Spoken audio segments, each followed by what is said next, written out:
हो गए, बात करते हैं। अस्सलाम वालेकुम जी।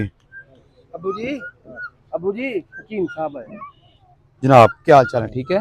ये स्वेलिंग है पाँव पे, क्रिएटिनाइन तो नहीं बढ़ा हुआ इनका?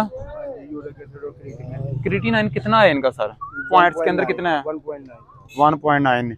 वैसे ज्यादा नहीं है इसको, लेकिन कंट्रोल करें। सर वो बाजू पर उठाएं प्लीज, इनको कहें कि वे बाजू पर उठाएं। बांह चुकी नहीं उठाई जाती। अबू जी बांह चुको। अच्छा सिर्फ नब्ज दिखा दो जरा मुझे।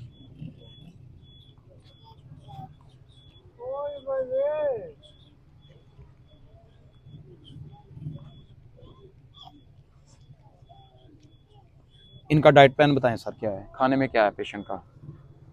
खाने में माशाल्लाह खुराक अच्छी है जो रूटीन वाइज आम घर में होता है। रीजन बीपी था इनका जब मसला बना।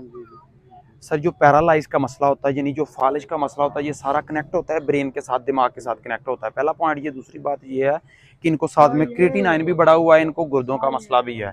इनका खास ख्याल करें। जो गुर्दों की मेडिकेशन है, हमारी दवाई किडनी को ना बेहतर करेगी ना डिस्टर्ब करेगी, वो एक अलग मैटर है, उसको आपने लाजमी फोकस करना है, वो मेडिकेशन खिलाते रहना है, ठीक है। और इनका बीपी का खास ख्याल करना है, ठीक है। बीपी आप नहीं होना चाहिए। हमारी जो दवाई है वो 24 घंटे बाद एक काख होगी, कोई लंबी चौड़ी नहीं होगी।